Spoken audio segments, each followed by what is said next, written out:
Novel अमर bell किस number 2। Umar नाश्ता देर से किया करता था और फिर लंच नहीं करता था। शाम की चाय भी वो अपने कमरे में ही पीता था। अलबत्ता रात का खाना सबके साथ ही खाता था। इस दिन के बाद वो इससे बहुत पहले ही नाश्ता कर लिया करता था। उसे आहिस्ता आहिस्ता एहसास होने लगा था कि उमर जहांगीर के घर में आने के बाद बहुत कुछ बदल चुका था। उसके बहुत कम घर वालों के पास मौजूद रहने के बावजूद घर में बहुत कुछ उसकी मर्ज़ी और पसंद से हो रहा था। नाना और नानू की ज़्यादातर गुफ्तगू इसी के बारे में होती थी। पहले की तरह वो अलीज़ा के बारे में इतनी बातें नहीं करते थे। खाने की टेबल पर ज़्यादातर डिशेस उसकी मर्ज़ी और पसंद के मुताबिक होती थीं। अलीज़ा ने खाने के बारे में राय लेना कम कर दिया था। नानो हर वक्त उसकी सेहत और आराम के बारे में फ़िक्रमंद रहती थी और वो जैसे घर में सानवी हैसियत इख्तियार कर गई थी। ये सब कुछ उसकी के लिए बहुत नया था। इस दिन दोपहर सोकर उठने के बाद उसने हस्बे मामूल क्रिस्टी को ढूंढना शुरू कर दिया। वो सीढ़ियों के नीचे ही थी। इस वक्त वो बाहर लॉन में भी नहीं थी। उसकी मखसूस जगहों पर उसे पाने में नाकाम होने के बाद उसने उसे आकर आवाज़ें देनी शुरू कर दी थी, मगर वो नहीं थी। नानो क्रिस्टी कहाँ है? वो नानो के कमरे में चली गई। वो भी आराम कर रही थी। उमर के कमरे में होगी, देखो, उन्होंने उसे बताया था। उमर के कमरे में? लेकिन क्रिस्टी तो कभी भी किसी के पास नहीं जाती। उसे उनकी बात पर जैसे सदमा हुआ था। हाँ, लेकिन उमर के साथ बहुत अटैच है। तुम्हारे बात सारा दिन उसी के साथ ही तो होती है। अभी भी वहीं होगी। नानो ने आंखें बंद करते हुए उसे कहा। वो चुपचाप उसके कमरे से निकल गई। उसे अभी भी इस बात पर यकीन नहीं आ रहा था कि क्रिस्टी उसके अलावा भी किसी के सब पास जा सकती है। उमर के कमरे के दरवाजे पर ही उसने कुछ हिचकिचाते हुए दस्तक दी थी। यस कमन। अंदर से कुछ फ़ौरन ही आवाज़ आई। उसकी आवाज़ उभरी हुई थी और वह दरवाज़ा खोलकर अंदर चली गई। क्रिस्टी यहाँ है तो उसने बात छोड़ दी। वो सामने ही रेलिंग चेयर पर झूल रही थी। उसके एक हाथ में किताब थी और दूसरा हाथ क्रिस्टी के सहला रहा था। वो उसकी गोद में बैठी हुई थी। अलीज़ा को देखकर ही क्रिस्टी ने अपनी जगह से हिलने की कोशिश नहीं की। वो बड़े इत्मीनान से अपनी जगह पर बैठी रही। अलीज़ा सदमे से और मायूसी से देखती रह गई। हाँ, क्रिस्टी मेरे पास है, जाओ क्रिस्टी। उसने क्रिस्टी को गोद से उतारा और क्रिस्टी भागते हुए उसकी तरफ आने लगी। अलीज़ा को तो इन दोनों पर बेतहाशा गुस्सा आया था। जस्ट गो टू हेल, उसने बुलंद आवाज़ में कहा था। वो ज़िंदगी में पहली दफ़ा पूरी कुव्वत के साथ दरवाज़ा बंद करते हुए भाग गई थी। वो अपने कमरे में चली गई थी और शाम तक कमरे से बाहर नहीं आई। शाम तक उसका गुस्सा तशवीश में बदल चुका था। वो परेशान थी कि अगर उमर ने नानू और उसकी इस हरकत के बारे में बता दिया तो वह क्या सोचेंगी। उसे अपनी इस हरकत पर अफसोस हो रहा था। उसे खुद समझ नहीं आ रहा था कि उसे किस बात का गुस्सा है, क्रिस्टी के किसी और के पास जाने का, या फिर उमर के पास जाने का, या उसको देखकर भी उसके पास ना आने का, या फिर उमर के कहने पर उसके पास आने का। जब वो लाउंज में आती तो क्रिस्टी वहीं बैठी होती थी।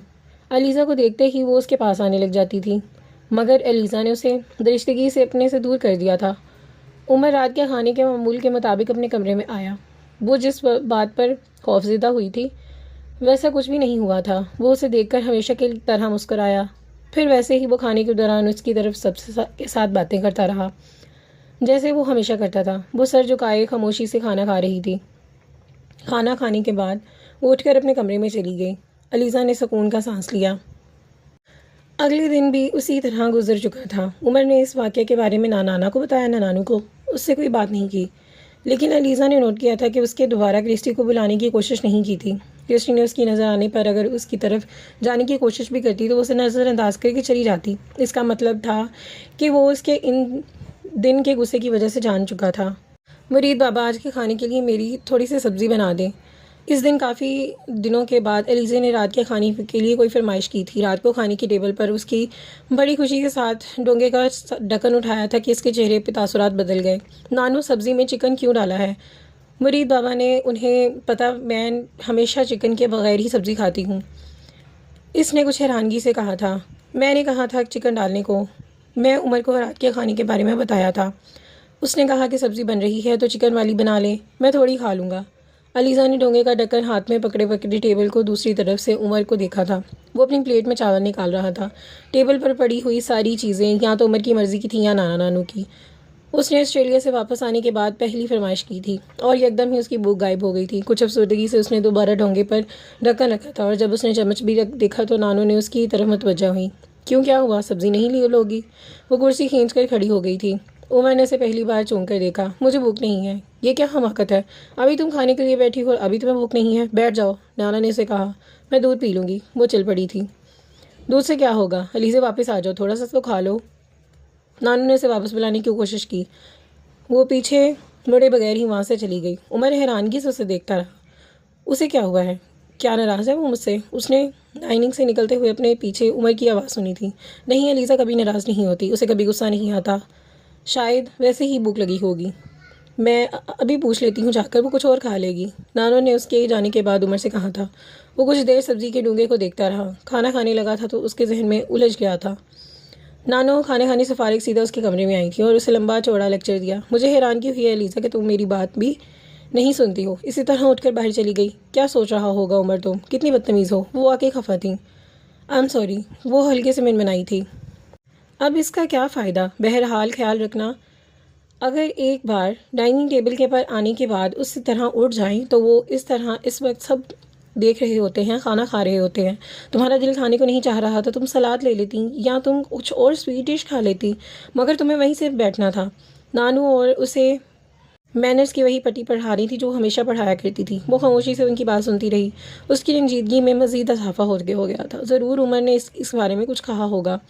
वो उनकी बातों पर इस तरह बदगुमान हो रही थी। मैंने मुरीद से कहा भी था वो अभी तुम्हें दूध में और कुछ ला दे। अब मुझे कोई एतराज़ नहीं है। नानो ने उठते ही उसे इतला किया था और साथ साथ ही उसे मौका रद्द अमल पर भी खबर कर दिया था। वो कुछ कहते कहते चुप हो गई थी। नानो कमरे से बाहर निकल गई।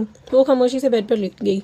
उमर जहांगीर आज उसे सबसे ज़्यादा बुरा लग रहा था। जो वहाँ छोटी छोटी चीज़ों पर उसकी मर्ज़ी होती थी, अब उनमें से भी उसमें दखल कर रहा था। मुरीद बाबा ने भी कुछ देर बाद ही दूध लाकर दे दिया था। उसने खामोशी से दूध पिया और फिर वो सोने के लिए लेट गई, लेकिन सोने की कोशिश में उसे बहुत देर लग गई। अगले कुछ दिन में उसमें तब्दीली आ गई थी। उसने उमर से बात करना बंद कर दिया था और उसके बाद ही वो जवाब में वो पहले वाली हाँ भी नहीं रही थी, जब तक वो बाकायदा उसका नाम लेकर उसे बात नहीं करता था। इस दिन वो लाउंज में कारपेट पर फ्लोर कुशन के सहारे बैठी हुई थी, मैगज़ीन देख रही थी। तभी उसके जहन में एक ख्याल आया था। उसने एहतियात से नानो का मुंह देखने की कोशिश की और फिर सीधी होकर बैठ गई। नानो, एक बात पूछो? उसने होले से पूछा था। हाँ पूछो। वो एक बार में गरक थी। ये उमर वापस कब जाएगा? उसने एहतियात से सवाल किया था। बहुत जल्द माय डियर कज़न, बहुत जल्द। सवाल का जवाब कहीं और से मिला था। वो अपनी जगह से बिल्कुल साकत बैठी रही और अपने सवाल का कोई बहाना ना किया। अब वो उसकी पुश्त होकर बैठ गया, उसके बिल्कुल सामने आकर, नानो के साथ सोफे पर। बिल्कुल, आप जब चाहें मुझे निकाल सकती हैं, उसने लीज़े को मुखातिब किया था। फजूल बातें मत करो, कोई नहीं निकाल रहा तुम्हें, तुम्हारी वजह से तो रौनक है घर में। नानो ने उसे प्यार से झटके देकर कहा था और उसकी गाल छूते हुए। अलीज़ा ने कुछ कहने की बजाय मैगज़ीन उठाया और वहाँ से वापस गई। कुछ शर्मिंदगी के आलम में वो लॉन में आकर बैठी थी। चंद मिनटों बाद ही उसके कदमों की चरफ सुनाई दी। उमर उसकी तरफ आ रहा था। वो कुछ झंझलाई और करीब आकर उसकी कुर्सी खींचकर बैठ गया। मैं बहुत दिनों से तुमसे एक बात कहना चाहता हूँ, बल्कि शायद बहुत सी बातें कहना चाहता हूँ, मगर तुम नज़रअंदाज करती हो। मुझे ये बताओ कि तुम मुझे नापसंद करती हो? उसके इतने डायरेक्ट सवाल पर वो थोड़ी गड़बड़ा गई थी। ऐसी कोई बात नहीं है। वो खड़ी हो गई। तुम बैठ जाओ वरना मैं तुम्हें पकड़ कर बिठाऊंगा। वो पहली बार बेहद संजीदगी से आ रहा था। वो खुद भी खड़ा हो गया। वो कुछ खफगी के आलम में सामने बैठ गई। उमर ने दरमियान में पड़ा हुआ टेबल खींचकर एक तरफ कर दिया था और अपनी ही कुर्सी खींचकर सीधा उसके सामने आकर बैठ गया था। वो उसके इतने करीब आने पर वो नर्वस हो गई। हाँ, अब बताओ तुम मुझे। आपको गलत फहमी हुई है, मैं आपको नापसंद नहीं करती। वेरी गुड, लेकिन फिर भी तुम्हें मेरा यहाँ रहना अच्छा क्यों नहीं लगता? ऐसा नहीं है, ऐसा ही है। अगर तुम चाहो तो यहाँ से चला जाऊँगा। ये मेरा घर नहीं है, मैं यहाँ से कैसे को निकाल नहीं सकती। वो ना चाहते हुए भी अपनी खफगी का इजहार कर चुकी थी। देखो, मैं कुछ बातें वाज़ा करना चाहता हूँ। मैं नहीं चाहता कि मेरी वजह से इस घर में कोई भी तनाव का शिकार हो। ये घर तुम्हारा भी था और रहेगा। मुझे तो यहाँ रहना ही नहीं है। चंद माह के बाद मैं यहाँ से वापस लंदन चला जाऊँगा। मेरा यहाँ कब्जा जमाने का कोई इरादा नहीं है। फिर मेरी समझ में नहीं आ रहा तुम किस बात पर नाराज़ हो रही हो? शिकायत क्या है तुम्हें मुझसे? मेरा तो ख्याल था कि मैं खासा बेज़रर आदमी हूँ। सारा खाना आपकी डोमिनेट, मुझे आपसे कोई शिकायत नहीं है, लेकिन आप घर में हर चीज़ को पसंद के मुताबिक बनता है। ठीक है, आप मेहमान हैं, लेकिन जो चीज़ करना चाहती हूँ वो मुझे नहीं मिलती मेरी मर्ज़ी से। उमर ने उसकी बात काटी थी। तुम उस दिन डिश वाले वाक़े की बात कर रही हो। ठीक है, मैं आइंदा कभी ऐसी मुदाखलत नहीं करूँगा और कोई एतराज़ नहीं। क्या कोई है? नहीं और कोई इतराज़ नहीं। वो अब बाकी शर्मिंदा हो गई थी। बस ठीक है, आइंदा तुम अपना मूड मेरी वजह से ख़राब मत करना। अगर मेरी कोई बात बुरी लगी हो तो बस मुझसे कह देना। उमर ने उसकी तरफ हाथ बढ़ाते हुए कहा था। अलीज़ा ने चुभती हुई मुस्कुराहट के साथ उसे हाथ मिलाया था। उमर ने उसका हाथ नहीं छोड़ा बल्कि खुद भी खड़ा हो गया। दूसरे हाथ से उसका हाथ थामते हुए उसने उसे कदम बढ़ाए थे। अब तुम्हारी नाराज़गी ख़त्म हो गई तो मैं तुम्हें अच्छी चीज़ दूंगा। वो किसी नन्हे बच्चे की तरह उसका हाथ पकड़े हुए अंदर ले जा रहा था। नानो अभी भी लाउंज में बैठी हुई थी। ग्रैनी, मैं क्या अलीज़े बहुत अच्छी दोस्त बन चुके हैं और मैं अलीज़े के लिए कुछ लाया हूँ, उसने अंदर आते ही ऐलान किया था। उसे इस तरह हाथ पकड़े अपने कमरे में ले गया। कमरे में दाखिल होने के बाद ही उसका हाथ छोड़ा था। ग्रैनी ने बताया था तुम्हें मेरे परफ्यूम्स बहुत पसंद हैं। ये तुम्हारे लिए और मेरे दरमियान पहली कॉमन चीज़ यही है कि मुझे भी बहुत परफ्यूम पसंद है। वो उसकी तरफ पुश्त किए ड्रेसिंग टेबल के दराज को खोल रहा था, कुछ तलाश करते हुए बोला था। अलीसा की नजरें ड्रेसिंग टेबल पर मरकूज थी, जहां वो परफ्यूम का एक ढेर लगा तो बेइख्तियार कुछ आगे बढ़ गई थी। आमतौर पर मर्द कभी भी औरतों पर परफ्यूम इस्तेमाल करना पसंद नहीं करते, मगर मैं हर वो परफ्यूम खरीद कर लाता हूँ जो मुझे पसंद है, चाहे वो ख़वातीन के हों चाहे कि मर्दों के। इस्तेमाल करूँ और मुझे बहुत अच्छा लगता है, इसमें कोई हर्ज नहीं है। इससे बातें करते करते उसने कुछ तलाश किया था। फिर जैसे ही वो चीज़ मिल गई, वो सीधा खोने के बाद उसकी एक पैकेट शीशी देखी थी। अलीज़ा की तरफ मुड़ा और मुस्कुराते हुए एक हाथ अलीज़ा की तरफ बढ़ाए। ये तुम्हारे लिए। अलीज़ा ने कुछ हैरानगी से देखा था। मेरे लिए? उसने सवालिया लहजा किया। हाँ, दोस्ती करने के लिए। उसने अच्छा गिफ्ट है और कोई नहीं हो सकता। और मैं अपनी फ्रेंड्स को हमेशा ही परफ्यूम ही गिफ्ट करता हूँ, वहाँ हाथ बढ़ाते हुए बोला था। अलीज़ा ने एक बार फिर उसके हाथ को देखा था। वो कुछ झिझक गई थी। जस्ट टेक इट, उमर ने एक बार फिर से उसे कहा। मगर मैं, उसने कहने की कोशिश की थी, मगर उमर ने उसे काट दिया। अगर मगर करने के लिए ज़रूरत नहीं है यार, बस ले लो, उसने बड़े मुस्तहकम अंदाज में कहा। कुछ झिझकते हुए उसने उमर के हाथ से वो परफ्यूम पैकेट पकड़ लिया। मुझे ये तो नहीं पता कि तुम्हारा परफ्यूम किस टेस्ट का है, मगर मुझे बहुत अच्छा लगता है। क्या कोई लड़की ये परफ्यूम इस्तेमाल करे? वैसे तुम्हें कौन सा परफ्यूम पसंद है? उसने मुस्कुराते हुए कहा। मुझे वो सारे परफ्यूम पसंद हैं जो लड़कियों के लिए होते हैं। उसकी इस बात पर उमर की एकदम खिलखिलाकर मुस्कुराया था। देना चाहिए था। Man good. तुम्हारे और मेरे दरमियान एक दूसरे का बस यही कॉमन है।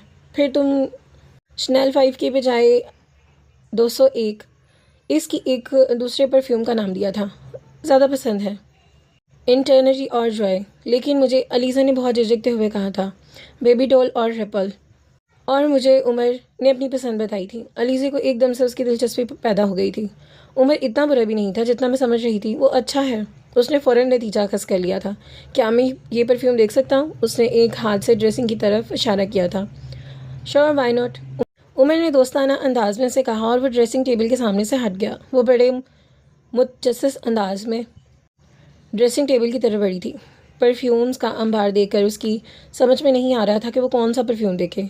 वो बारी बारी हर शीशी को वाइट लाइनन परफ्यूम पहले उठाकर देखे। उसने सबसे पहले सबसे छोटी शीशी उठाई थी। वो उठा उठा कर देख रही थी। कुछ परफ्यूम्स बिल्कुल इस्तेमाल नहीं किए हुए थे। मैं हर बार कुछ और ख़रीदूँ या ना ख़रीदूँ, लेकिन परफ्यूम ज़रूर ख़रीदता हूँ। उसके बगैर ज़िंदा नहीं रह सकता। वो पास खड़ा हुआ था। लेकिन आप परफ्यूम ज़्यादा इस्तेमाल की तो नहीं करते? अलीज़ा ने उसे एक परफ्यूम हाथ में लेते हुए कहा। दिन में नहीं लगाता, रात में लगाता हूँ। अलीज़ा ने उसके जवाब पर कुछ हैरानी से उसे देखा। सोने से पहले? वो इसकी हैरानगी की वजह जैसे क्यों, वो कुछ और ही भूल जी थी। दिन के वक्त आप इतने बहुत सारे कामों में मसरूफ़ होते हैं, परफ्यूम इंजॉय नहीं कर सकते। हमारा ध्यान दूसरी चीज़ों की तरफ होता है। हाँ, रात को आप किसी भी परफ्यूम की महक को अच्छे तरीके से इंजॉय कर सकते हो, क्योंकि आप किसी बहुत शार्प होती है। सेंसेस भी महक कर अच्छी तरह अच्छा महसूस करती हैं। इस वक्त अलीज़ा ने बहुत तवज्जो से उसकी फ़िलॉसफ़ी सुनी थी।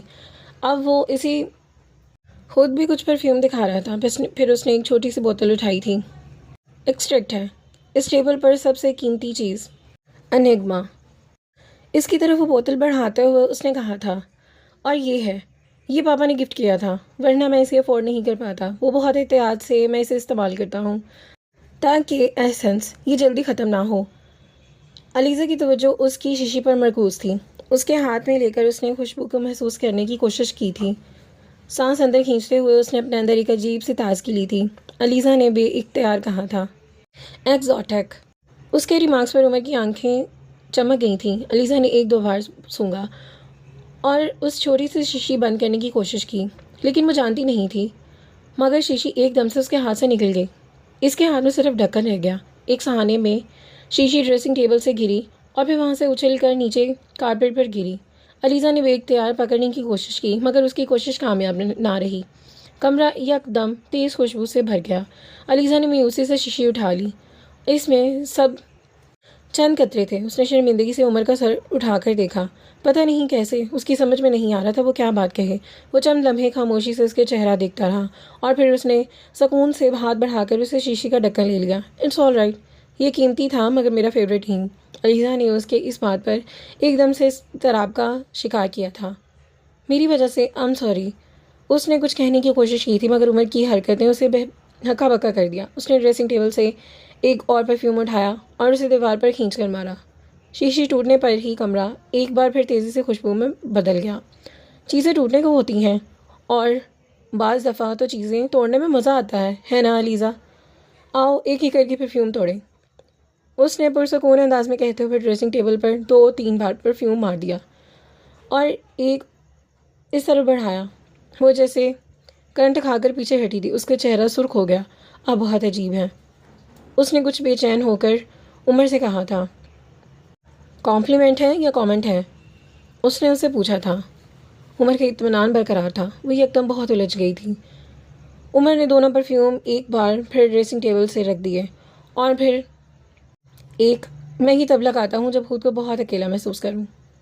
परफ्यूम उठाकर उसकी तरफ बढ़ाया था। उसने सिलसिला वहीं से जोड़ने की कोशिश की थी जहाँ से टूटा था। अलीज़ा ने हाथ नहीं बढ़ाया। वो अब इस कमरे से भाग जाना चाहती थी। वहाँ उसकी सारी दिलचस्पी एकदम ख़त्म हो गई थी।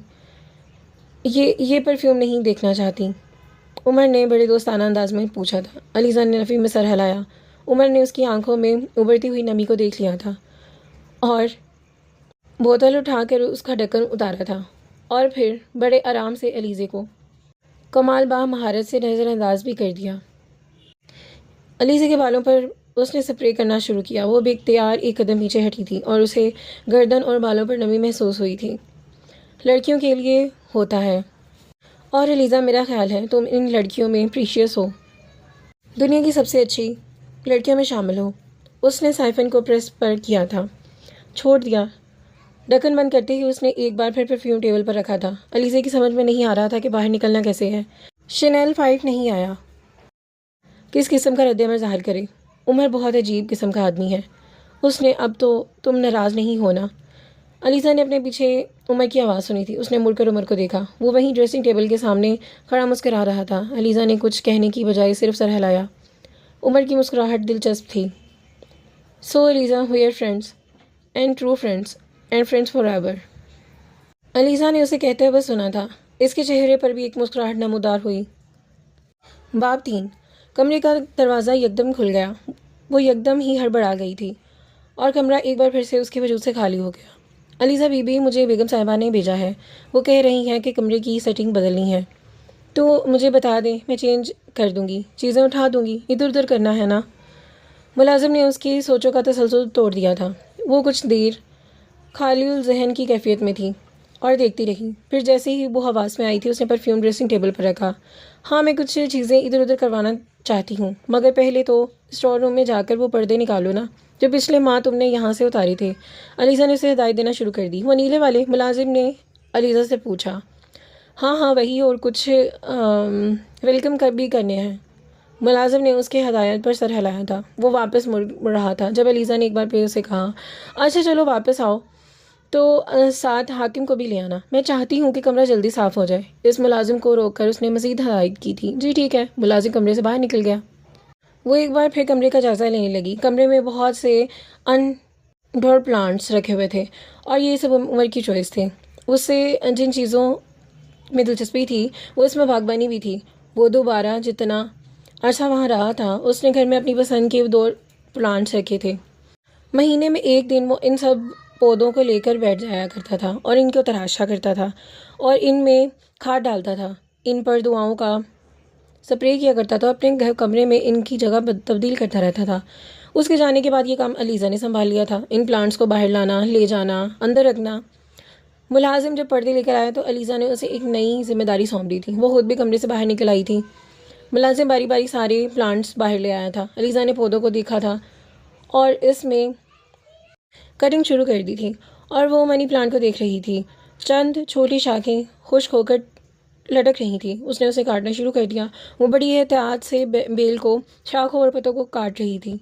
सिर्फ एक लम्हे के लिए उसका ध्यान कहीं और गया था और खुश्क शाख के साथ एक हरी शाख भी कट गई। वो एकदम साकित हो गई। कोई बात नहीं, ऐसा होता है, तुम देखना, अब ये बहुत तेज़ी से बड़े हो जाएंगे। वो पहले से ज़्यादा खूबसूरत हो जाएगा। मुझसे जब भी कोई प्लांट इस तरह करता था, फिर वो पहले से बहुत अच्छा हो जाता है। बाब 4। वो परफ्यूम अपने कमरे में रखकर लाउंज में आ गई थी। वो पहले ही नानो के पास मौजूद था। नानो उसे देखकर मुस्कुरा रही थी। उमर ने कौन सा गिफ्ट दिया है तुम्हें? नानो ने अलीज़ा से पूछा था। वो मदम सी मुस्कुराहट के साथ उस सोफे पर आ बैठी। उन्होंने आपको बताया नहीं? उसने उमर की तरफ देखते हुए कहा था, जो दिलचस्पी से उसे देख रहा था। नहीं, वो कह रहा है कि ये एक सीक्रेट है, मगर एलिज़ा आपको बता सकती है। नानो की ने बताया। अलीज़ा ने एक बार फिर उसे देखा। परफ्यूम दिया है, उसने आहिस्ता आवाज़ में कहा। कौन सा परफ्यूम? नानो को तजस्सुस हुआ था। शनेल 5। तुम्हारा फेवरेट परफ्यूम? क्यों उमर, तुम्हें कैसे पता चला कि एलिज़ा को परफ्यूम पसंद है? नानो ने उमर से पूछा था। उमर ने उसे देखा और वो नज़रें चुरा गई थी। हमें हर चीज़ का पता होता है, उसने एक जुमले में जवाब दिया था। इंटरनेट ही दूंगा और उसके बाद जो आए। अगली बार मैं एलिज़ा। चंद लम्हों के बाद ही उसने अपना प्रोग्राम बताया था। अलीज़ा ने उसे गौर से देखा और वो नानो को देख रहा था। इस तरफ मुतवज्जा नहीं था। उसने अंदाज़ा लगाने की कोशिश की, क्या ये? वो आगे नहीं सोच पाई थी। नानो ने उसे मुखातिब किया। देख एलिज़ा, उमर ने कितनी लंबी प्लानिंग की हुई है, तुम्हें भी इसे कुछ देना चाहिए ना? वो नानो की तरफ मुतवज्जा हुई थी। मुझे क्या देना चाहिए? उसने उलझे हुए अंदाज में नानो से पूछा था। भाई, ये तो तुम्हें सोचना चाहिए। उन्होंने अपना दामन छुड़ाया। गिफ्ट हमेशा बड़ों के से लेते हैं, छोटों से नहीं। और अलीज़ा मुझसे छोटी है। उमर ने बड़ी महारत से बात पलटी थी।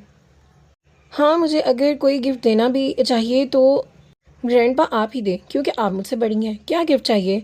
नानो को भी एकदम दिलचस्पी बनी थी।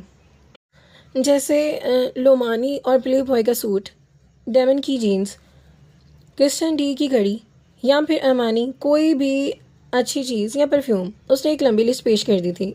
इससे बेहतर नहीं है कि मैं तुम्हें चेक काट कर दे दूँ? हाँ, ये तो ज़्यादा बेहतर आइडिया है। आप बहुत।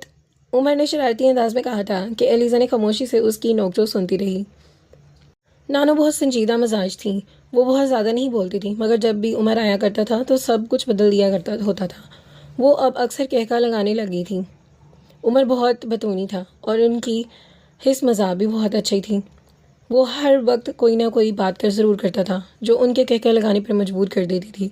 नानो आम दिनों में सिर्फ ज़रूरत की वक्त ही बोलती थी, लेकिन जिस दिन उनके बच्चों में कोई ना कोई उनके पास रहने आता था, फिर उन दिनों में वो बहुत ज़्यादा खुश फिरा करती थी। मगर उमर की आमद के बाद जैसे उनकी खुशी तो बाला हो गई थी। किसी और के आने पर नानो और नाना में इतनी तब्दीलियाँ कभी भी नहीं आई थी जितनी उमर के आने पर आती थी। इस वक्त भी नानो का मूड देखकर वो बहुत हैरान थी। नानो अब उमर की बातों पर बेतहाशा हंस रही थी। वो उन्हें अपने किसी दोस्त का किस्सा सुना रहा था। अलीज़ा का ध्यान कहीं और नहीं था। क्या मेरी किसी बात पर नानो इस तरह हंस सकती हैं? उसने सोचने की कोशिश की थी और वो मायूसी से गैर महसूस कर रही थी। नहीं, मेरी किस बात पर वो हंसी होंगी? इस तरह नहीं हंस सकती वो। बल्कि ये तो मुझे भी यही कहती थी कि मैं भी बुलंद आवाज़ में ना हंसा करूं। उसने सोचा था, क्या मैं कभी उमर की तरह? एक बार फिर उसने सोचने की कोशिश की। एक बार फिर उसके ख्यालात का सिलसिला टूटा। अलीज़ा, तुम्हारे कितने फ्रेंड्स हैं? उमर ने उसे पूछा। कितने? वो इसके सवाल पर कुछ हैरान हुई थी। चंद लम्हे तक तो उसने जवाब नहीं दिया। जल्दी गिनती करो, मुझे बताओ। उमर ने उसके खामोशी का खुद ही नतीजा निकाला था। क्या गिनती करूं? वो कुछ और हैरान हुई थी। भाई फ्रेंड्स, उमर ने कहा। मेरी सिर्फ एक फ्रेंड है। लड़कियों को कम से कम एक दोस्त तो नहीं हो सकती ना? I can't believe it. Umar को इसकी बात पर यकीन नहीं आया था और एलिज़ा ने उसके चेहरे के तासुरात से झुंझलाई थी। यार, लड़कियां लड़कों से ज़्यादा सोशल होती हैं और ज़्यादा ही फ्रेंड्स बनाती हैं। तुमको फ़ौरन ही उसकी खफी का अंदाज़ा हो गया। उसने संभल कर एक लॉजिक रखी थी। मैं बहुत ज़्यादा सोशल नहीं हूँ, उसने जैसे जताया था। लेकिन तुम्हें होना चाहिए। क्यों ग्रैनी, मैं ठीक कह रहा हूँ ना? But you should be. Umar ने बात करते करते दादो की तरफ देखा था। वो एकदम चुप सी हो गई। नहीं उमर, लड़कियों के लिए ज़्यादा सोशल होना भी ठीक नहीं है। आजकल पता ही है ना दूसरे लोगों किस तरह के होते हैं। नानो ने कुछ मोहतात होकर तरजीह दी थी। What do you mean? वो कुछ हैरान हो गया। कुछ नहीं, बस वैसे ही। असल में अलीज़ा को ज़्यादा लोगों में मिक्स होना अच्छा नहीं लगता। नानो ने उसकी बात कुछ बदलने की कोशिश की। नहीं, मगर एक दोस्त तो बहुत कम है। वो अब भी हैरान था। अलीज़ा को अपना आप इस तरह से ज़ेर बहस लाना अच्छा नहीं लग रहा था। हर एक की अपनी चॉइस होती है, मुझे अच्छा लगता है मेरी बस एक एक ही फ्रेंड हो, तो इसमें अजीब कौन सी बात है। इस बार अलीज़ा ने रूखे अंदाज में उमर से बात की थी। वो इसकी बात के जवाब में कुछ कहते कहते रुक गया। शायद वो इसके तासुरात से इसकी अंदरूनी कैफियत समझ सकता था। अलीज़ा को अचानक ही अपने लहजे के खुरदरेपन का एहसास हुआ और कुछ नदामत से महसूस हुई। अभी अभी उसने मुझे इतना कीमती परफ्यूम दिया है और मैं फिर भी उसके साथ इस तरह बात कर रही हूँ। उसने जैसे अपने आप को याद दहानी करवाई थी। मेरी फ्रेंड बहुत अच्छी है, वो स्कूल से मेरी फ्रेंड है, इसके अलावा और कोई भी अच्छा नहीं लगा, बस इसीलिए यही वजह है एक फ्रेंड की। उसने जैसे ही उम्र की तशवीह करने की कोशिश की। इस बार उसका लहजा कमज़ोर था। क्या आपकी बहुत फ्रेंड्स हैं? उसने सिर्फ एक मौजू बदलने के लिए पूछा था। हाँ, मेरे बहुत से फ्रेंड्स हैं, मुझे फ्रेंड्स बनाना अच्छा लगता है, जैसे आज मैंने तुमको अपनी फ्रेंड बनाया। उमर ने खुशगवार लहजे में बताया। फ्रेंड्स ज़्यादा हो तो ज़्यादा मज़ा आता है। मैं भी। उसने इख्तलाफ करने की बजाय बहम अंदाज में हाँ में सर हिलाया था। वो एक बार फिर खामोश हो गई। उमर ने अपनी घड़ी की तरफ देखा और फिर खड़ा हो गया। मुझे लाइब्रेरी जाना है, मैं 2-3 घंटों तक वापस आ जाऊँगा। उसने नानो को जैसे इत्तला दी थी और फिर वो लॉन से निकल गया। उसके जाने के बाद ही वो बाहर लॉन में निकल आई थी। लॉन के एक कोने में बैठकर वो कुछ देर पहले के वाक़या के बारे में सोच रही थी। वो उमर के बारे में कोई हतमी अंदाज़ा नहीं लगाना चाह रही थी। वो ये समझने से कासिर थी कि उमर जितना वो नज़र आ रहा है या फिर उसके अंदाजे ठीक हैं, वो फिर उमर को समझ नहीं पा रही थी। उस शख्सियत अलीज़े को बहुत अजीब लगी थी। उसने मूड्स गाड़ी से सुइयों के ज़्यादा तेज़ रफ्तार से बदलते थे। वो जब भी अपने कमरे से निकल कर लॉन्च में आता था तो घर में जैसे ज़िंदगी की हर लहर दौड़ पड़ती थी। नाना नानों के मुलाजमों तक हर कोई उसे देखकर खुश होता था, उसकी पसंद नापसंद का ख्याल रखता था। उसके पास यकीनन कोई ऐसी खूबी होगी जिससे वो दूसरों को अपना गर्विदा बना लेता है। मगर एलिज़ा अभी तक उसके बारे में बहुत मोहतात थी। उसे अगर मुझे परफ्यूम देने की क्या ज़रूरत थी? वो भी सोच रही थी। उसका ख्याल होगा कि मैं गिफ्ट लेकर खुश हो जाऊंगी और बाकी लोगों की तरह वो मुझे भी अपने कब्जे में कर लेगा। वो उलझन में गिरफ्तार थी। गिफ्ट के बारे में वो बार बार सोच रही थी, क्या मैं उससे गिफ्ट के लेकर ठीक किया या मैंने गलती की, या अभी तक सोचों में गुम थी। बहुत देर तक सोचने में गुम रहने के बाद उसने फैसला किया, नहीं, मुझे गिफ्ट नहीं लेना चाहिए। क्यों ना मैं वापस कर दूँ, क्योंकि फिर नानो खफा होंगी। उसे ख्याल आया, मगर मैं अब दोबारा उससे कोई गिफ्ट नहीं लूँगी, मुझे इससे दोस्ती नहीं करनी। उसने बिल आखिर तय कर लिया था। चंद दिनों बाद जब उमर ने उसे एक और परफ्यूम दिया तो उसने इनकार कर दिया और फिर ये एक रूटीन बन गई। वो जब भी घर से बाहर जाता किसी काम के लिए, उसके लिए कुछ ना कुछ ले आता। बाज़ दफ़ा तो वो बड़ी मामूली सी चीज़ होती, मगर आइसक्रीम, एक कप, एक भुट्टा, च्युइंग गम का एक पैकेट, किसी लेटर पैड, कभी नावल। वो हर बार ये तय करती थी कि अब अगली बार उसे कुछ नहीं लेगी, मगर अगली बार खामोशी से उसका गिफ्ट पकड़ लेती थी। उसे हर चीज़ गिफ्ट कह कर दे देता था। मैं कसम खाकर कहता हूँ, ऐसा गिफ्ट तुम्हें कभी किसी ने नहीं दिया होगा। आई स्वेयर अलीज़ा, मैं तुम्हारे लिए ये गिफ्ट लाया हूँ, बल्कि तुम्हें क्या किसी ने भी ऐसा गिफ्ट नहीं दिया होगा। वो बाहर से आने पर हमेशा यही कहता था। तो ये गिफ्ट एक ही अदद भट्टा और वो कागज़ में लिपटा हुआ एक अदद बूटा उसकी तरफ बढ़ा दिया। अलीज़ा, आज मैं तुम्हारे लिए दुनिया की सबसे ख़ास चीज़ लेकर आया हूँ और ये चीज़ बहुत ही ख़ास है। क्या? किटकैट। अगली बार उसके अल्फाज कुछ और होते। अलीज़ा एक बार फिर दिलचस्पी लेने से मुझ पर मजबूर थी। वो अपनी जेब में हाथ डाला और एक पैकेट से थामा हुआ था। आज मैं तुम्हें दुनिया की सबसे ख़तरनाक और पुरअसर चीज़ दे रहा हूँ। अलीज़ा एक बार फिर अंदाज़े लगाने में मसरूफ़ हो गई और 25-30 रुपये का एक बॉल बर्न था। उसे देखकर मुस्कुराने लगी। इस बार मैं तुम्हें एक ऐसा गिफ्ट दूंगा जो तुम्हारी तमाम उम्र तुम्हारे साथ रहेगा और तुम सारी उम्र उसका इस्तेमाल करोगी। अलीज़ा फिर से बूझने लगी और उसके सामने एक किताब पेश की गई। नादिर, ये तुम्हें फिट और स्मार्ट रखेगी और तुम कभी भी राइटिंग करनी नहीं पड़ेगी। यूनिक, इस बार मेरा गिफ्ट सबसे यूनिक है। च्युइंगम का एक पैकेट उसके सामने रखकर फरमाता है, बस तुम हर बार भूख लगने पर इसको मुंह में डाल लेना। वो मज़े से कहकर चला गया। बाज़ दफ़ा उसे हंसी आ जाती थी, बाज़ दफ़ा वो उलझ जाती थी, बाज़ दफ़ा उसे गुस्सा आता था और बाज़ दफ़ा वो उम्र के बारे में सोचने लगती थी। इस दिन वो मार्केट से वापसी पर आते हुए साथ कुछ प्लांट्स ले आया था। देखो अलीज़ा, ये प्लांट्स हैं, और इन पौधों को अलीज़ा को दिखा रहा था। आजकल वो हर बात में अलीज़ा को राय लेना बहुत ज़रूरी समझता था। मैं कज़ाफ़ी स्टेडियम के पास से गुजर रहा था तो मैंने इन्हें देखा और मैं ले आया। अच्छे हैं। अलीज़ा ने एक नज़र उन प्लांट पर देखा था और फिर उन्हें देखते हुए बड़े आम से अंदाज में बोला था। वो कुछ मायूस हो गया था। सिर्फ अच्छे हैं? अलीज़ा ने कुछ उलझी हुई नज़रों से उसे देखा। तो फिर मुझे क्या कहना चाहिए? अपनी राय दो। अच्छे हैं तो क्यों अच्छे हैं, बुरे हैं तो क्यों? उमर ने उसे समझाया। मैं प्लांट्स के बारे में कुछ ज़्यादा नहीं जानती, इसलिए सही राय देना मेरे लिए मुश्किल है। आपको नानों से पूछना चाहिए, वो आपको ज़्यादा बेहतर बता सकते हैं ये प्लांट कैसे हैं। उसने उमर को बताया। मैं हैरान हूँ, तुम्हें गार्डनिंग से कोई दिलचस्पी नहीं है? उसका मतलब तो ये है कि तुम्हें नेचर से भी कोई दिलचस्पी नहीं? नहीं नहीं, ऐसा नहीं है, मुझे नेचर और तो रिएक्ट करती है। उसने जिससे कथा किया था। ये प्लांट कहाँ से लाए हो? नानो ने उसी वक्त लाउंज में आते हुए पूछा था। कसाफी स्टेडियम से। आप बताएं कैसे? उसने फ़ौरन नानो से राय पूछी थी। अच्छे हैं, बहुत अच्छे हैं, मगर कीमत क्या है इनकी? नानो ने फ़ौरन तारीफ़ की थी, मगर साथ ही सवाल भी की दाग दिया था। उमर ने अंडरू प्लांट की कीमत बताई थी। तुम्हें ज़्यादा महंगे दे दिए हैं इन लोगों को पता चल गया होगा कि तुम बहुत देर के बाद यहाँ आए हो, इसीलिए उन्होंने तुमको दो दुगनी कीमत के दे दिए। नानो ने कदरे अफसोस से कहा था। मेक हे वाइल द सन, ये कौन सी नई बात है ग्रैनी? ऐसा पहली बार हुआ है, ये यहाँ का कल्चर है। वो कहते हैं सनशाइन। उसने बहुत अजीब से लहजे में कहा था। अलीज़ा ने कुछ चौंक कर उसे देखा था। अब भी बोल रहा था। यहाँ सब कुछ बहुत ख़राब है। जो 100 रुपये की करप्शन कर सकता है वो 100 रुपये की करप्शन करता है, और जो 2 रुपये की कर सकता है वो 2 रुपये की कर रहा है। लेकिन इन सब चीज़ों से आप बहुत कुछ सीखते हैं। 1 रुपये की चीज़ 10 में ख़रीद कर कम अज़ कम ये तो पता चल रहा है ना कि दूसरा अपने फ़ायदे के लिए कुछ हद तक जा सकता है। वो पहली बार इस तरह बात कर रहा था, वरना पहले अलीज़ा से हमेशा इसे सिर्फ टूटी सड़कों और ट्रैफिक के जाम के बारे में ही बोलते सुना था। तुम ज्वाइन करोगी ना सिविल सर्विसेज?